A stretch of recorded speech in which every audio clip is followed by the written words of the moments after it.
My people, what up though? We back again and again and again. Episode 3, All Black Men Need Therapy. My name is Chief. This is Bell. My partner. We hope y'all still tuning in with us. Anyways, we're going to jump right into it. So last week, we went through some... Well, Happy Father's Day. True. Happy Father's Day, my guy. Happy Father's Day, Chief. I appreciate it. You know what I'm saying? My man got a new album just dropped. What? April 30th, right? April 29th? 29th. April 29th. New album just dropped. You know what I mean? C. Weezy Jr. Junior. Sammy Davis Jr. Anyways, y'all, we hope y'all still rocking with us, man. We at episode 3. Today's topic is fatherhood, but we're going to jump into a little bit of what we thought about last week's episode in terms of the aftermath of it all. Obviously, we ran into some technical difficulties. If you're watching the episodes, you'll see the difference in the audio. We try to make the audio a little bit more clean because those are on, the platforms and whatnot. We just put the visual up for, for aesthetic purposes and ha-has, and so you can kind of get a feel for what it's like while we down here. But even if they're listening to the audio, it's still a difference. So humble beginnings, guys. Humble beginnings. Very humble beginnings. I mean, we are clearly not the most technologically savvy individuals, but we make it do. We figuring it out as we go. And like we said, that's what this platform and this podcast is about. Bringing our authentic selves and let you know that we mess up too, just like y'all. Players fuck up. We gonna grow together. Yeah. So again, I hope that by this point, by the time this one comes out, you guys have been in our emails and let us know what you guys think, what we should talk about, and get into some good stuff. But at this point, because we technically haven't released the first 2 yet. Like they're on there, but we haven't told anybody yet. Right. So yeah, by the time this comes out, people would have been listening. At least 7 people. At least 7 people would have been listening. My mama gonna listen.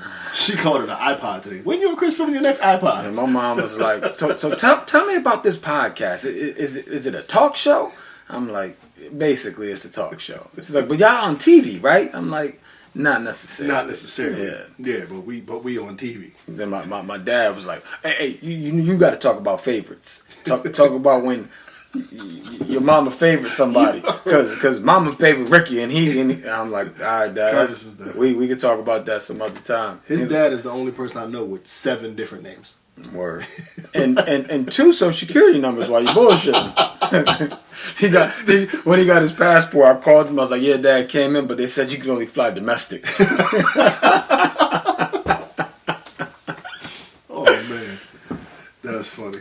But yeah, this was actually people, for those following us, we initially said that the first episode we said we weren't going to release yet, but due to recent events we decided to move it up, and I'm still mad we haven't had that conversation yet though. Like, due to the recent events, it's something we should have definitely jumped on, but I understand it's an emotional thing. Yeah, I mean we could call the audible and make it the next episode.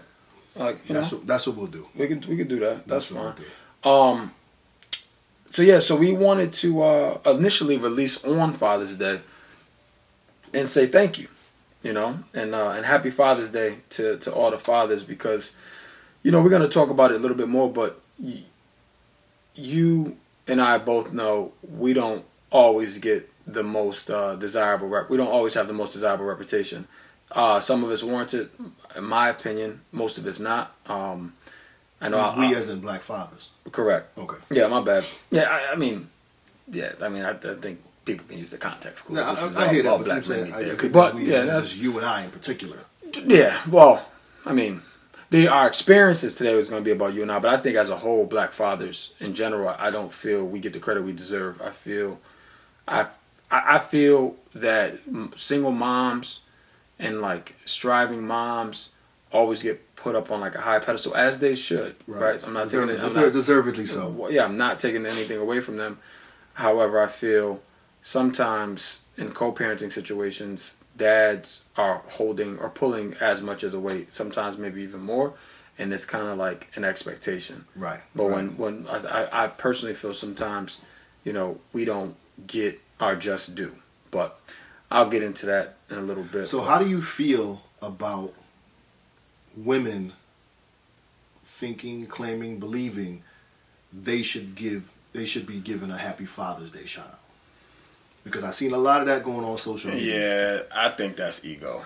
Like, I don't personally subscribe to that. Right, like I'm not looking for a shout out on Mother's Day. No, I'm not either. You know, and some people say Happy Mother's Day to me, and I'll get into that. But you know, I don't necessarily say thank you. I say thank you, but I'm not like looking for it. You know what I mean? Like, right now. Like I'm not like boasting. Like, yeah, I'm celebrating today too. I'm not saying that some of the single moms go out intentionally to celebrate Father's Day, but I guess some of them do. If not, we wouldn't be having this conversation. Very much so true. However, without taking any credit from the single moms out there who are doing it all alone and by themselves, there's still the essence of dad, of man, of us saying that although you are a fundamentally sound, just wonderful mom all around, you still can't be a father.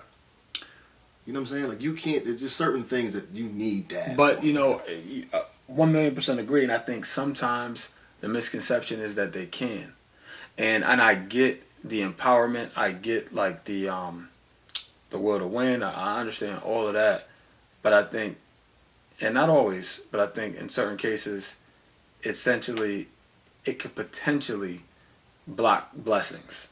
Right, like if you like, hey, I'm the man and the woman, I'm the mom and the dad, I can do it all myself.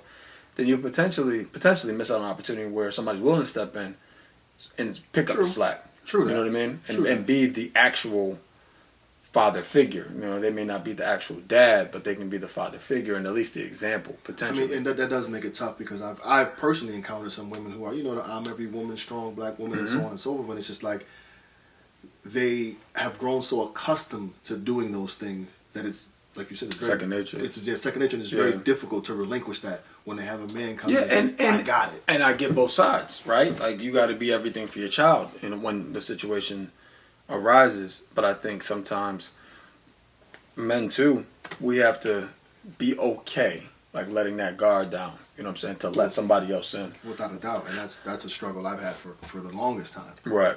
Personally, just letting that guard down the line. I'm always, my favorite line is, I'll figure it out. No matter what it is, I'll figure it out. I'll get it done. Yeah, unfortunately, we be trying to do that when somebody shows up that actually had it, that actually is the resolution to us figuring it out. Right. But we can't see it. You know what I'm saying? Which is probably why my black guy is still single. Yeah, probably. But I'm working on it. I'm here. This is why I'm here. Hey, I told y'all, I'm his therapist, y'all. Speaking of that, I'm kind of going off script a little bit, but I've had my second meeting with Deborah, my new therapist. Yeah. Now, do you think it makes a difference if a therapist was male or female? So check this out. So full transparency, I wanted a black woman or black man to be my therapist. My new one. And I talked to Ray Wilson. Okay. And shout out to D12. D13. D13, excuse me.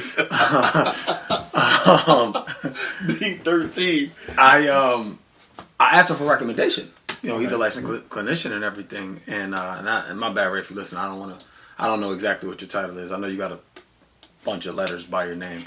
But what I said is, I said, give me a black person that you can recommend. And I said, because I was like, I don't want this old white man trying to help me understand, or trying to understand like my blackness, basically. Right. And he made a very good point. He was like, bro, don't dismiss that older white person's experience.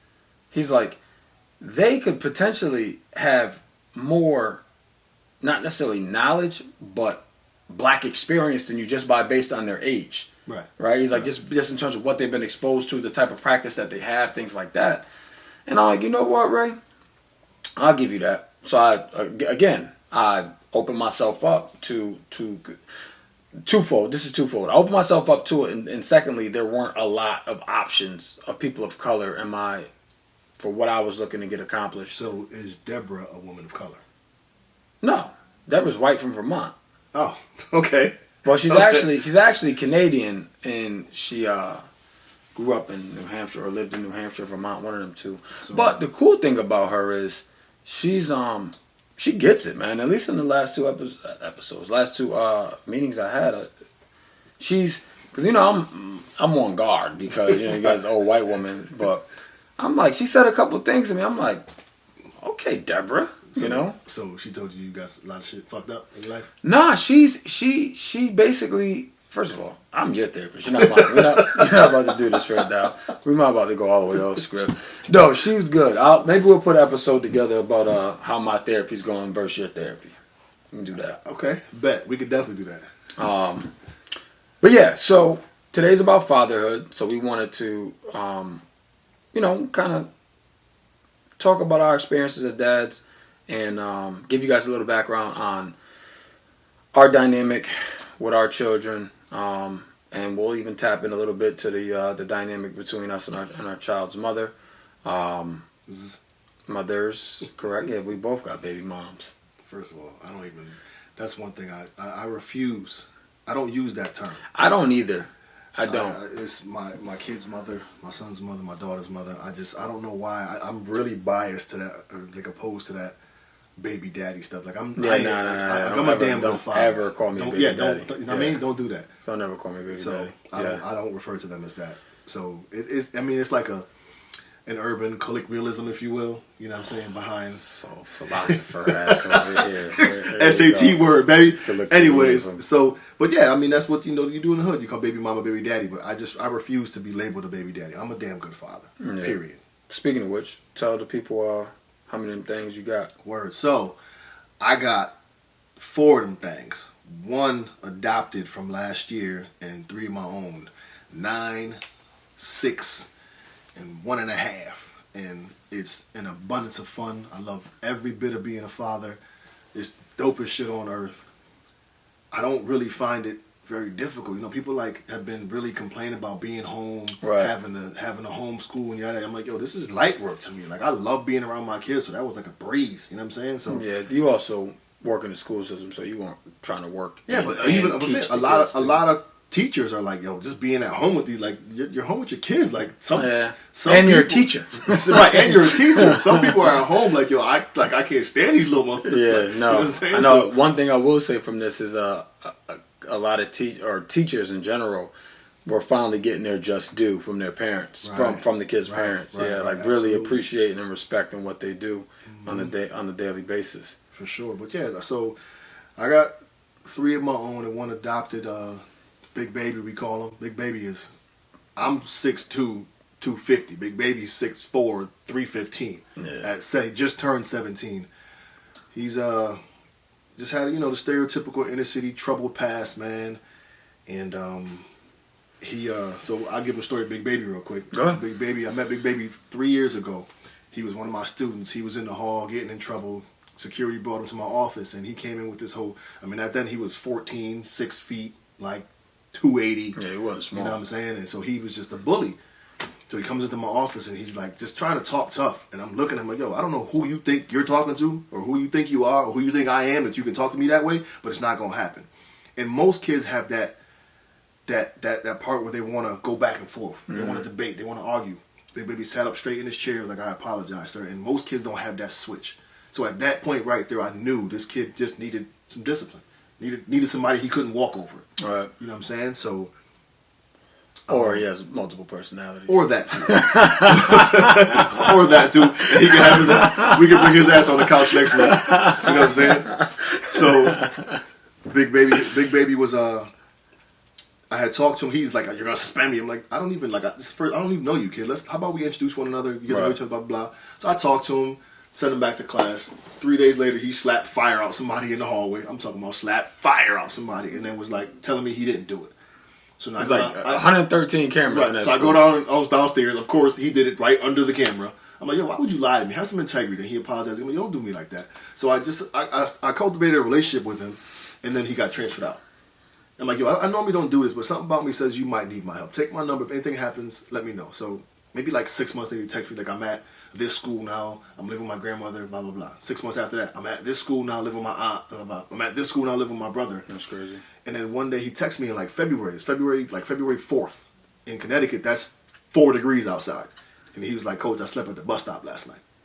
And I'm just like, what? I'm like, come to the crib. I'm not gonna let you sleep outside. Right. So he came to the crib, and That was on a Friday night. He stayed till Monday. I'm like, Monday, I gotta go to work. You gotta go to school. So he was going to school, maybe like in West Hartford. He was going to school like maybe like 15 minutes from the crib. He got on the city bus, woke up at 5, got on the city bus, went to school, and for like 3 weeks, he did the same thing. He got up every morning, took the bus, and I went to go check on him, and he was like shocked. I was at his school. I'm like, yo, no one's ever come to check up on you in school? He's like, no. He started to pull it. He went from all F's to like C's or better. And he's like, can you adopt me? And I'm like, fuck no. I'm like, no.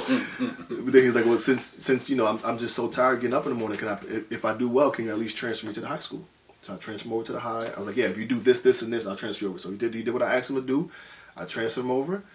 They asked me again, will you adopt me? Hell no. Yeah. And I'm like, you know, if you finish the semester going to school every day and get straight A's, we can talk about it. He went to school every day, got straight A's. That's what's up. So I'm like, yo, all right, I'll do it. Don't make me. And it's crazy because I know him, but I obviously, I know him that well.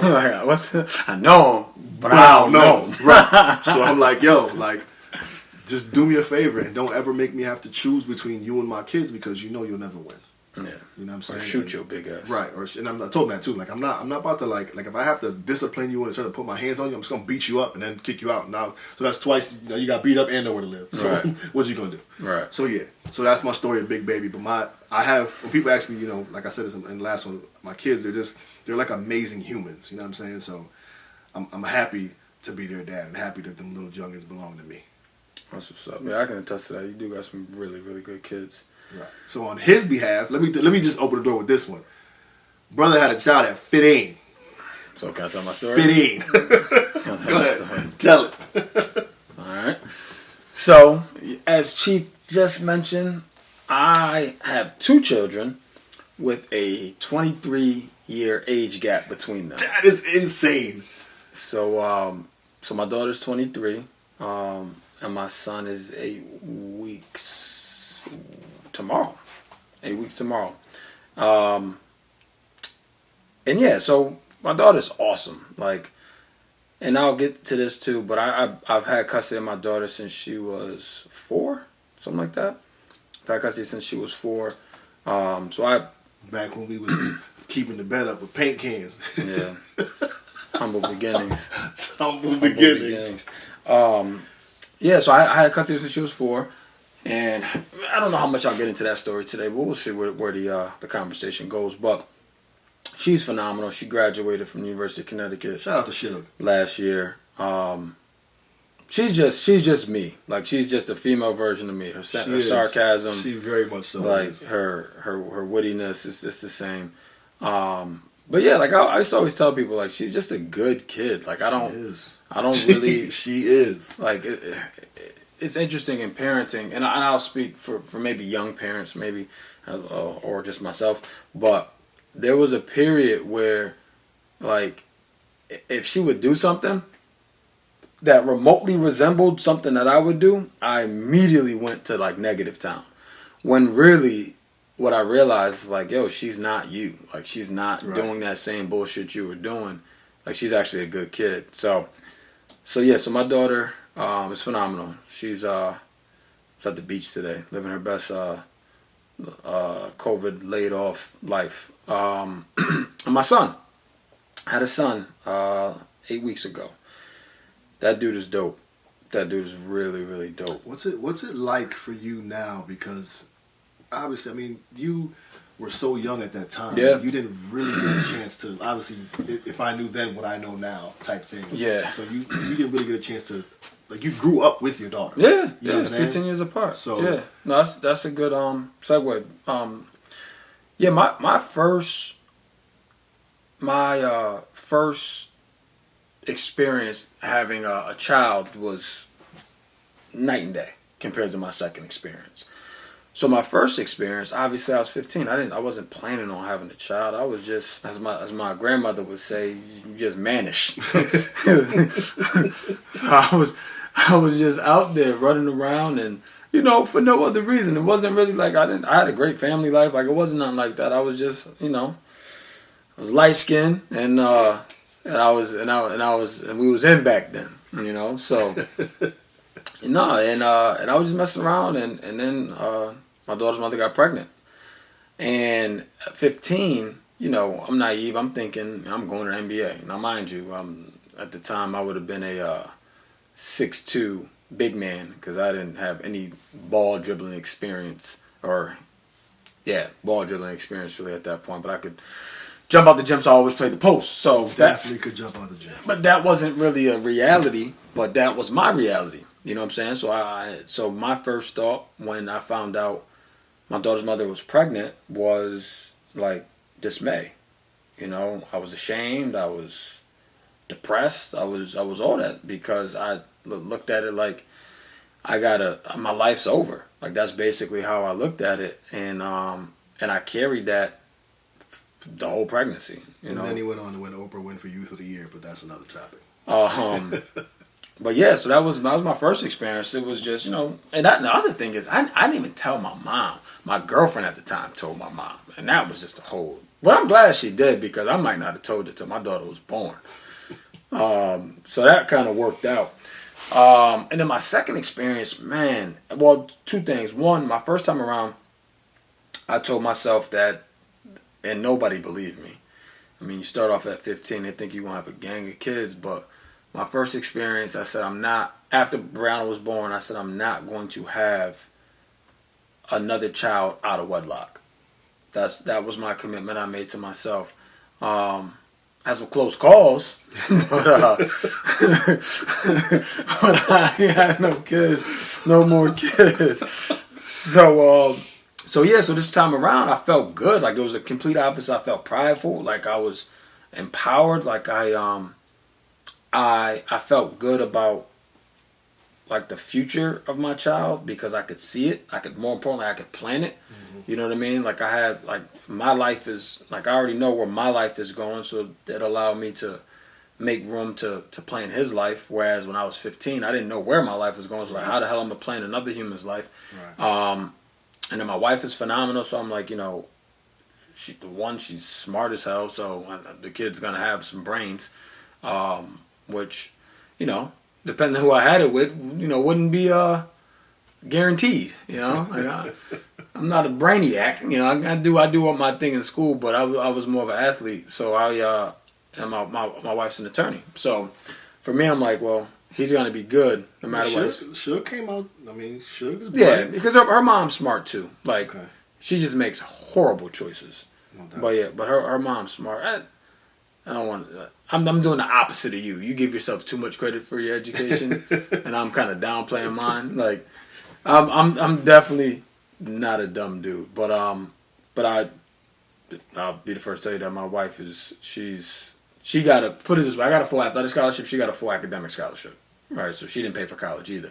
So anyway, again, I just felt good. I'm like, man, this kid's gonna be good. Like it'll be up to him. Like it won't be. His progress will not be or his lack of progress will not be because of me. So that was a completely contrasting experience. What about you, man? What was it like for you when you have your first child?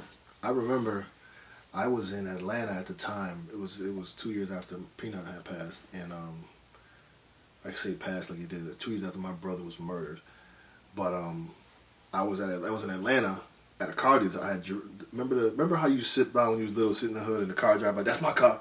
That's my car. It was a Lexus, and I'll never forget. Like I want one of them when I get older. So I went to the Lexus dealership. I happened to drive by it. And I went to the dealership, and MJ's mom sent me the little, what's it called, the little birth control, the pregnancy test. And I remember doing like Martin, like running around, woo woo woo! Like I'm telling you, I was screaming, running around. I was so happy. And the dude who was selling me my car name was King, and I was like, I promise you, if I have a boy, I'm gonna name him King just because of you. But I had a girl. Nevertheless, I remember being so overwhelmingly happy. Like my goal in life was essentially, like, I knew when I had a kid I was going to be just the greatest father ever. Like I've always wanted like a big family, you know what I'm saying? So when I found out I was having a kid, I was jumping with joy. And I was 31 when I had my first, you know what I'm saying? So I was well into my career. Yeah. Had a little money saved up, you know what I'm saying? So you were a real adult. For real adult, yeah, you know what I'm saying? So it was super dope, man. Like super dope. To this day, I'm like just jumping with joy. I look at her now, and like I was telling Dwayne on the way here, like I asked her something the other day, and she hit me with like the real big girl answer. So just like, yo, like where did this? I remember when I like her legs and butt fit in the palm of my hand, and now she's like, you know, I be eating sushi with me. Like that's crazy. She's bugged out. So yeah, that's my my first story. And then man, my boys are just, you know, they just add to the glory, I guess. Yeah, so you done? I'm done. Really? What do you want me to talk about? I know you done with kids. No, I wouldn't like to be. I want more. So I'm figuring like this. I'll meet a woman who either has kids or wants I got kids. a Brady bunch if she got. But I'm with it though. Yeah. Like I'm just, you know, I'm just really good with kids. Like every job I've ever had in my life outside of what I'm doing now has been with kids. Right. You know what I'm saying? Right, Everything. right. From Camp Current to the Rock Cat Stadium to the High in Klingberg, the Family Center. Like, it's all been with kids. You know what I'm saying? I don't know if I want more. Really? I mean, if it happened, I'm not. You know, like I'm cool. I'm happy if it happens. I would love a gang. I always said I wanted 6. I said I wanted 4 boys. That's what I said. But I got a girl. They cost you damn much. They bro. do. They're hella expensive. I got a girl. I just went and bought a basketball hoop and getting the yard paved this weekend. Like there's a lot going on. But yeah. But I think something like 6 maybe. You know what I mean? I got essentially 4 now with Big Baby. You know what I'm saying? Yeah, so, but Big Baby about to be an adult in a few years. Not that you wouldn't still be responsible, but you're not gonna be as responsible as you would for infant. You know what I'm saying? Yeah, for sure. No, I would definitely like to have more kids for sure. I mean, I love children, so if I find someone with kids, that'll be dope. If not, then she just gotta love kids. You know what I'm saying? Have a passion for them. So speaking of, I got a gang of them. Right. So speaking of her having to love kids, how was your experience with? Well, let me back this up. That was a terrible segue. Probably gonna edit that out. But one thing I realized in having my first child, and probably realized this time around too, or not realize this probably had come up this time around too. I made this statement, again, I was like 15. I probably made it for the first time I was like 18. And the statement was, there's no one on the planet that can get you more infuriated than your child's mother. Oh, without a doubt. I mean, I went through the bitter breakup blues. So in having a child in the midst of that, people who know it, you can't get no worse. Right. Worse. It's the worstest. It's the worstest, you know what I'm saying? So I went through that. But shout outs to the moms. They're awesome people. They take great care of my kids. We have a very amicable working relationship for the kids, co-parent relationship. So shout out to them because they take care of my babies. I mean, we had our quarrels and whatnot, and I'm going to attest to it, a lot of it being my immaturity and my inability to process or to work through these tense moments without tension, without drama. You know what I'm saying? I was quick to snap. They say, and I was just quick to snap, and I gotta own my stuff. And what I've learned is too, like I stopped. I don't want to say speaking ill of them, but anytime somebody would ask, I would go down a rabbit hole of what ain't right, what ain't good. You know what I'm saying? That's maturity, though. It is, and I've grown in ways that you know. Whenever people ask and like they say like, "Well, why did you guys work out?" Like, I made my mistakes. I take the onus all on me now. I don't badmouth them at all anymore ever. And it wasn't like I was out there shitting on them, but it was just like I was telling them. You wasn't saying anything positive. Right, I wasn't saying anything positive. So now I'm feeding positivity to anybody who asks me, and I own it. Like, it was me. I made the mistakes. It was on me. I own it. I eat it. I've learned. I've grown from it, and I've become a better man and a better father for it. Like my kids know the love I have for them, and I make it a point to show them as much peace and calmness around their mom, so they don't see that there ever was any tension or any beef, any drama. Because at the end of the day, it's still their mom. Right. At the end of the day, it's still their mom. And my kids, again, they know that I love them. They know their mom loves them, and they understand that it's because they're so young. It's kind of like there's mommy's house and there's daddy's house. You know what I'm saying? So that's just the way it is, and I'm cool with it. But you're right.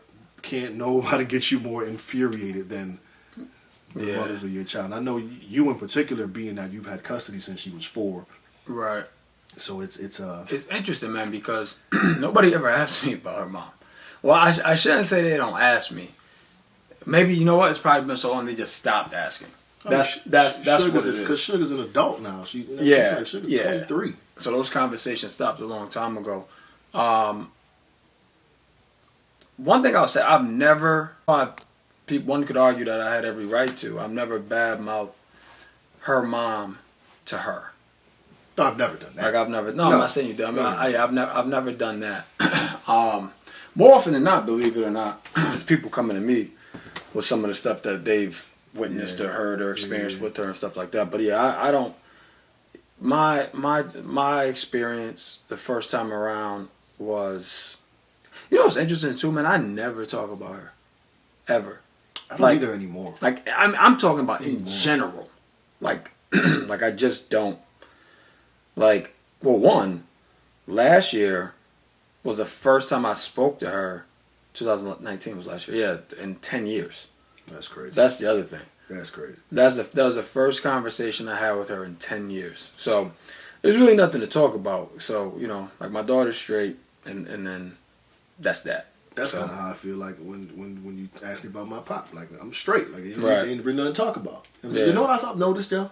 Remember how I said that in all of my poetry, like, there's always a speckle of my daddy wasn't there, blah, blah, blah. Yeah. In these 3 episodes, there have been moments of me reflecting on that. Like, I really think you've literally brought your dad up every single episode. Well, that's been it's transitioned into that conversation, but nevertheless, like you brought it up. Whatever. Either way, like your boy got like for real daddy issues, fam. Well, that's why I'm here, man. Get out of here. Talk to therapist Bell, bro. I got you, man. Yeah. So so that's like I was editing the podcast, and I'm just like, yo, you got issues, bro. You need to iron that out. You need a hug or something, like, for real. This is interesting, man, because, and I didn't think about this just now, like, fatherhood is actually, was the actual catalyst to get us here.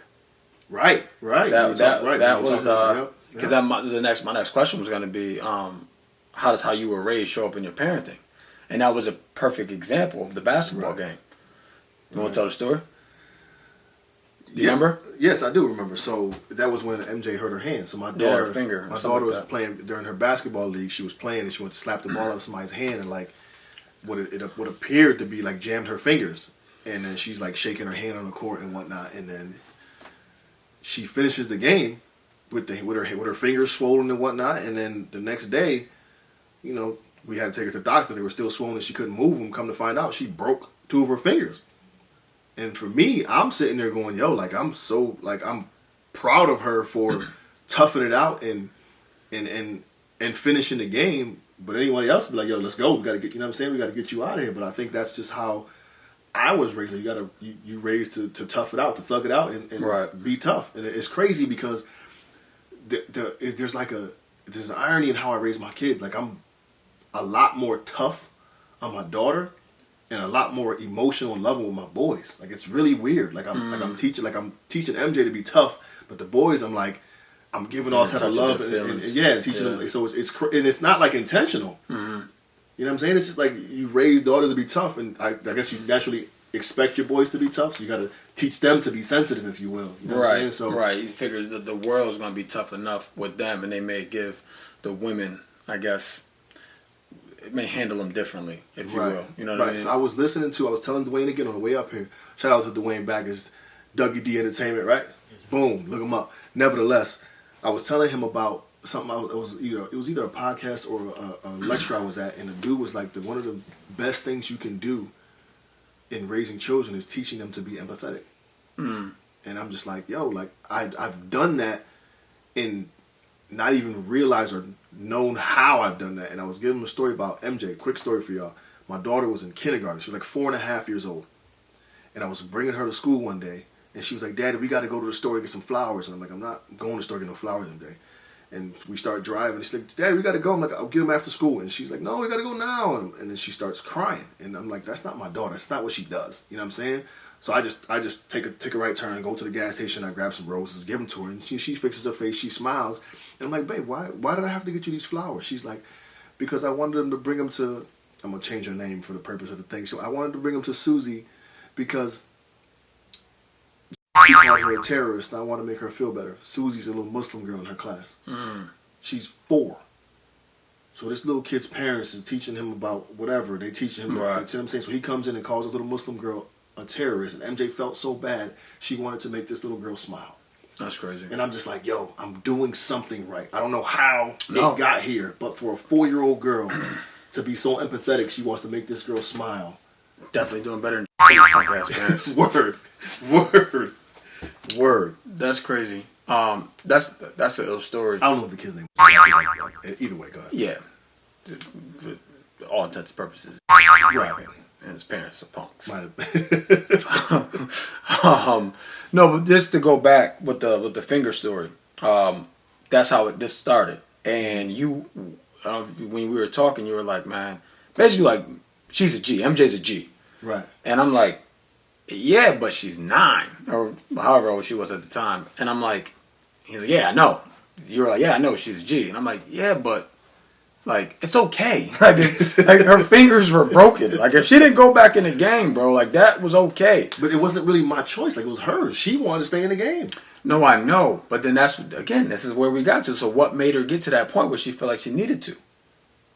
Right? Like again, I'm not saying that it's something right or wrong. I'm just saying, like that's how, like for me, like well, mainly later in my daughter's life, where it's like I had to draw the line between like hardships like that she wouldn't necessarily have to experience that I would have or you would have, when we were growing up, right. And then just being like, okay, am I gonna let her go through this hardship and learn this lesson, or am I just gonna do it for her? You know what I'm saying? So that was where for me, I'm like, I have to figure out the balance. You know what I'm saying? Because it's gonna get to a point when you got a 9, 10, 11, 12, probably up to like 12. There's not gonna be too many things that where we are right now in our lives that they would want that we couldn't just get for them, right? Like they're not asking for a car, they're not asking for anything crazy. So it's like the most expensive thing probably $150 for the most part, or a new game console, or whatever.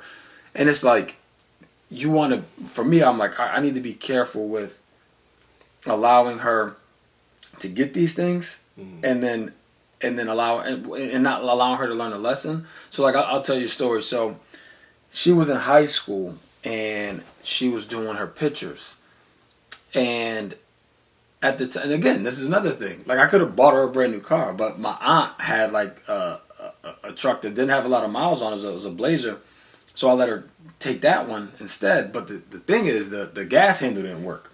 You know what I'm saying? But nothing new. But right, we had a car. We had a car that didn't go in reverse for a long time. Yeah. You're pulling in all parking spots, parking right in the front of the driveway, so nobody can get in front of you. But the thing is like it wasn't like dangerous. Like it would start working when it got to like a quarter tank. So she knew when she had to get. What? Yeah, like it didn't work at all until it got to a quarter tank. So if you didn't fill it up, like it might get to a quarter tank a lot faster. But otherwise it just like bounced all around. So anyway, I went to her room. I went to her grandmother's that weekend, and she came back Sunday night and I was asleep. And I every morning before I leave the work, I always go in the room until I have a good day. So we were talking for like probably 15 minutes because I hadn't seen her all weekend. So we just kind of catching up briefly, like 6 something in the morning. And she told me she had pictures. I was like, all right, well, call me afterwards. Let me know how it goes. So I used to get on her about like dropping stuff on me when she knew about it for a day or two or a day or two ago or a week ago. Like, don't just drop this on me right now when you had this information. So anyway, she calls me. I remember I'm leaving the client site.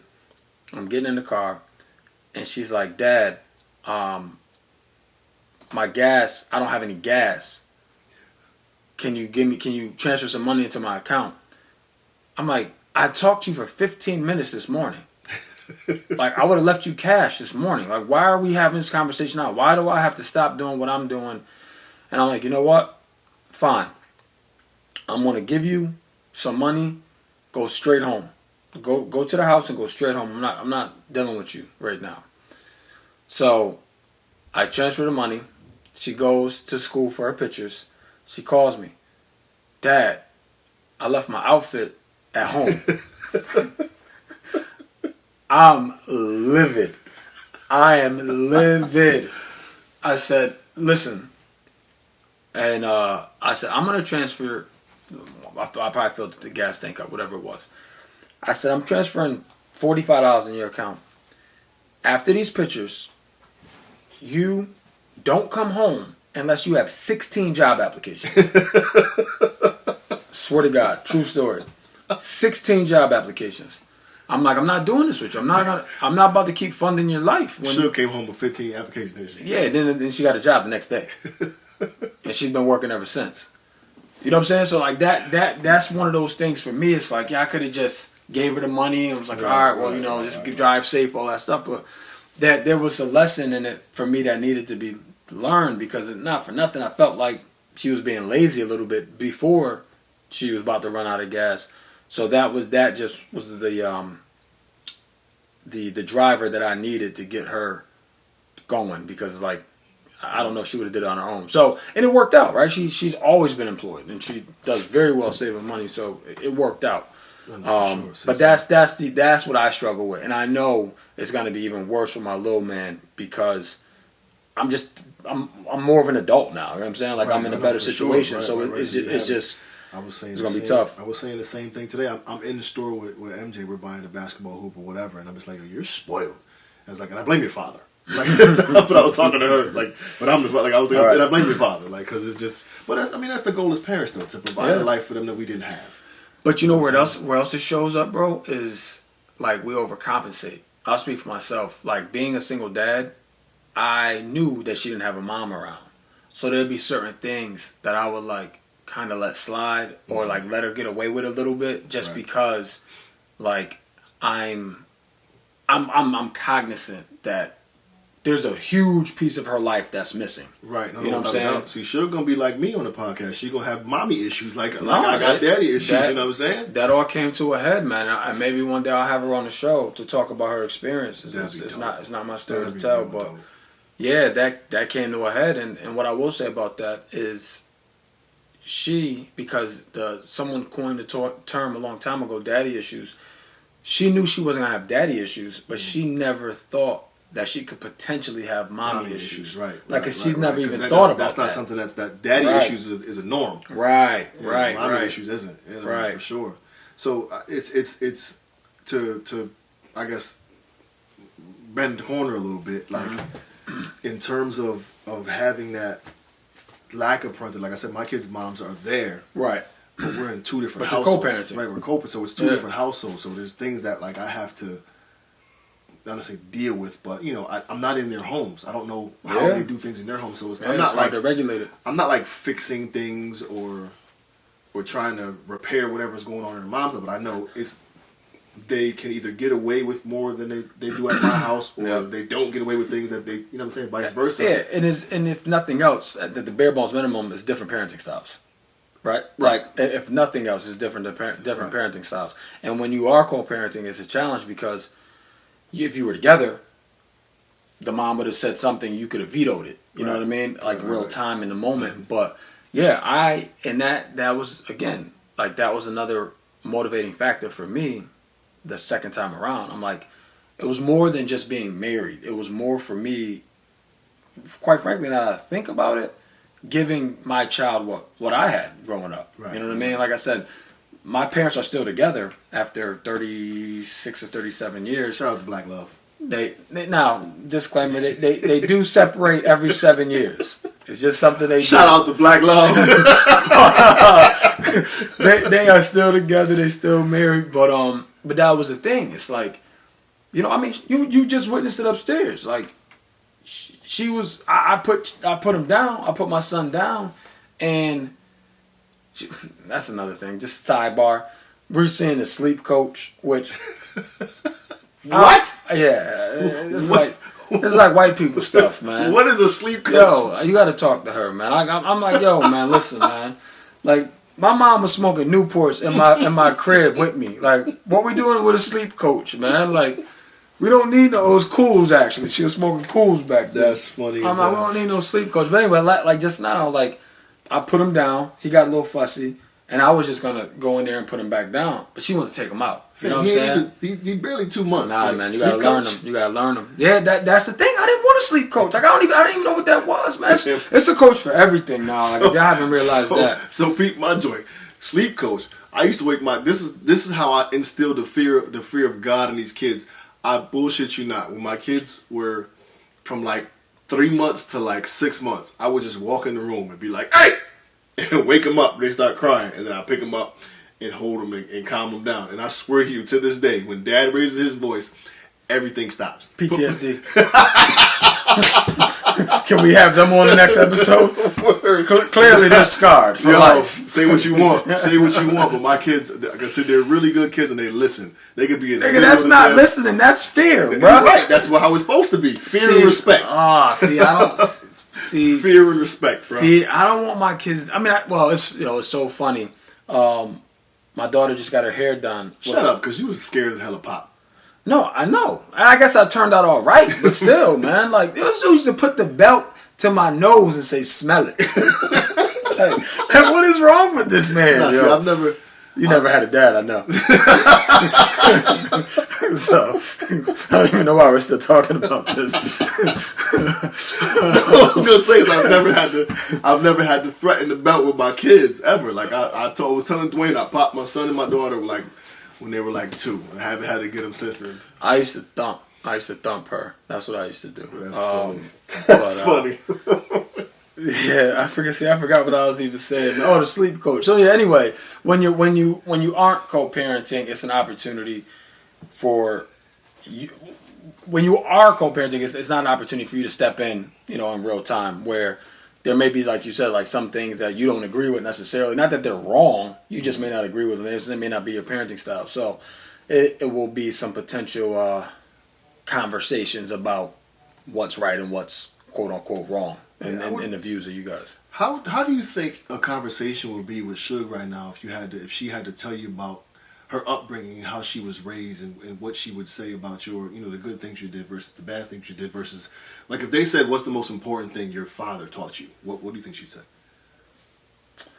It's a great question that I didn't prepare for because we don't have it on paper. So we gotta go off script sometime. I don't expect you to know. What do you think the most important thing you've taught your daughter is? Clearly she's hella successful. She's a 23-year-old college graduate. Yeah. Doing her thing right now, living her best life. Right. So you've done pat on your back, but you've done your job. Word up. Most important thing she would have got from me is I don't know, man. Perseverance. I was gonna say resiliency. Like Sugar's like perseverance, man. Like, it doesn't get much more. I mean, I guess there's always a worse situation, but it doesn't get, for me at the time, more challenging than being a damn freshman in high school with a child. Right. You know what I'm saying? So, and she saw what I was able to accomplish with all those factors. You know what I mean? Mm-hmm. So if nothing else, actually, I'll take that back. The most important thing she got from me that I feel is an example. That's what I think. Like, of what a good guy looks like. You know what I mean? Like, when she was coming up, one thing I never did is introduce her to girls unless they were serious. So I think that's so when you mentioned that example thing, it took me back to this Slim and Todd, their daughter, Sierra. I just remember my flag football team is just all like good dudes, good fathers. Yeah. So I think Sierra was doing a book report or something. I remember talking to Tamora and she was like, she was reading a book, I think, and the black men in the book were the thugs and yada yada yada. She's like, Mom, like where are these guys at? Like, I don't know any of these. I've never seen these guys. That's dope. You know what I'm saying? And it was like, because her father only had her around like good quality good dads and good men. So she's like, me and her dad have been through some stuff too. No word. That's another episode. So I thought again that example, like providing that example for your kids is super dope. And with that, she's able to see through the bullshit. You know what I'm saying? Like she's not falling for, like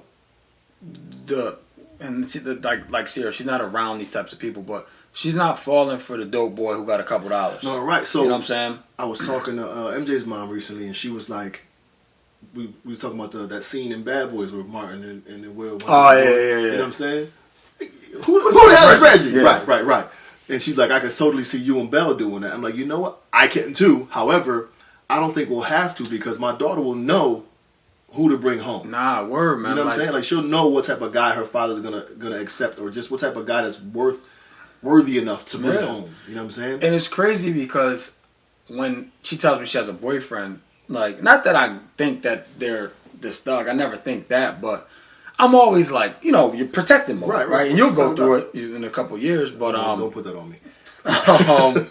But it's like, and everybody she brings, not everybody, she's only had 2 boyfriends, but the 2 guys she brought, I'm like, these are really good dudes. Yeah. Like, they're nothing like me at their age. Then again, we could put on a good front at that age too. Like, yeah, but one of them I hired, so like I know he was actually a good dude. And like, hey, like, boys are gonna be boys, and I get that, but you're not.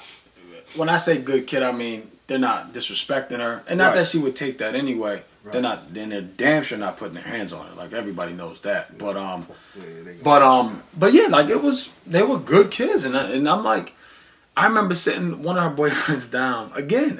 They're not us. And I sat him down, and I was like, look, man, I've been where you are. I said my last relationship, I was around your age, and I should have let it go because I was in these streets. So I said, if that's what you want to do, I don't knock you for it, but leave her out of it. Just cut it off with her, go have your fun, and then you can come back to this relationship, and then maybe it'll work. And he was looking at me like I had 2 heads, and he was just like, it's like, that never crossed my mind. Like, and I'm just like, nah, I know it did. Just don't worry about it. But then it's like, I was talking like a foreign language to him, and it was crazy. You know what I'm saying? I was like, damn, I gotta fall back, man, because these dudes ain't like me. You know what I mean? At least the one she's brought by so far. We'll see about the next one. No, but I think it's good to be, because you still got relative youth left in these kids. You can drop gems on these youngins. Yeah. So that's the good thing about it. Like, we not the old head fathers. No, right. We can adapt and adjust to the times and be able to communicate with these youngins, let them know, like, listen, man, this is my baby girl, and right. all that other good stuff that comes with that conversation. Yeah, man, it's an interesting dynamic, man. What both of us raising girls. I mean, you and Oz, and hell, even Ty. All y'all. We all got girls. Brandon, we all got girls. Right, yeah, right. So, I don't want to charge y'all that much for the game. You know what I'm saying? No, I was just about to say, I got to lean on you a little while, man. My daughter's starting to get the little nuggets. You know what I'm saying? You know what I'm saying? It's scary, B. Like, I don't know what to do. Like, I'm dead nervous about when the dot come. I'm like, I'm hoping she with her mom's on that day. Like, Bree was with her with my mom. Yeah, I'm not ready for that. Like, I don't know what to do, man. Like, and she's growing so fast, and she's so smart, and like she's like doing her own hair now. Yeah. She don't got the real nails. She got like stickers that she puts on her nails, and they're not like press on. They're like literal stickers for her little nails, and she's just trying to, she's growing up, and it's the scariest thing, man. That's it really is. But she's a good big sister to her brothers. Her brothers are stereotypical little boys. You know what I mean? Tearing shit up all the time, and we'll wait and see how they develop. But I just feel like I need to say this, and it's kind of off the cuff and kind of out of nowhere. We don't hang out with deadbeat dads. No, absolutely. I just felt like I needed to say that. No. Not even like a little bit. Yeah, and if you are hanging out with deadbeat dads, you need to reevaluate your circle. Unless you're just in a circle of deadbeat dads. Unless you are a deadbeat dad. And we welcome all listeners, so don't get me wrong. Right. The deadbeat dads maybe could listen and do something about it, but you see I'm over here struggling with my daddy issue, so don't do that to your kids. Right. And this is like best case scenario. Like, your kid could be doing life right now if you don't spend some time with them. So, oh, man. Yeah, shout out to the good dads out there, man. For real. What's our next episode? We just talked about current events. We are going to do that. Another PTSD too, I guess. You know what I'm saying? With what's going on in the world today.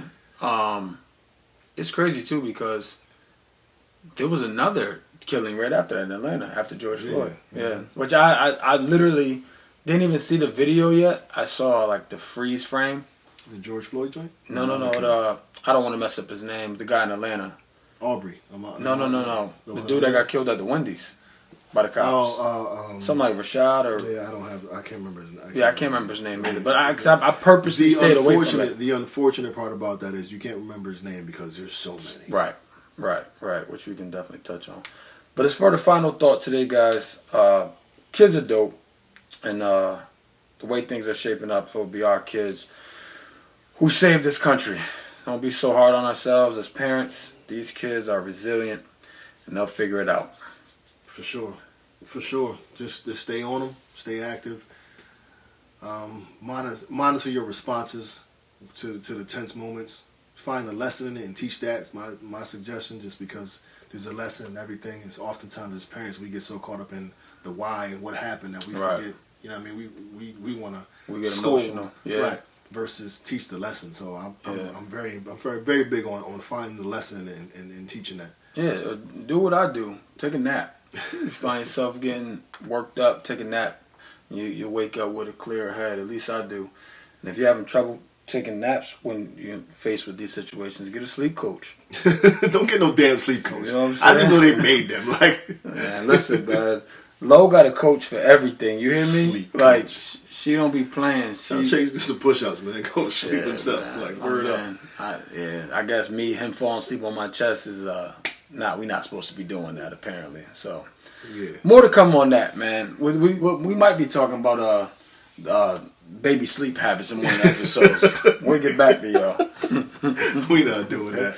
Nevertheless, man, we hope you enjoyed the episode. You got any questions, comments, complaints, or concerns, hit us up, allblackmenneedtherapy@gmail.com. We got an Instagram page, All Black Men Need Therapy. Follow us, send us some notes, slide in the DMs on the Instagram page, whatever you want to do. This has been episode 3. Do us all a favor and hug a black man today and tomorrow.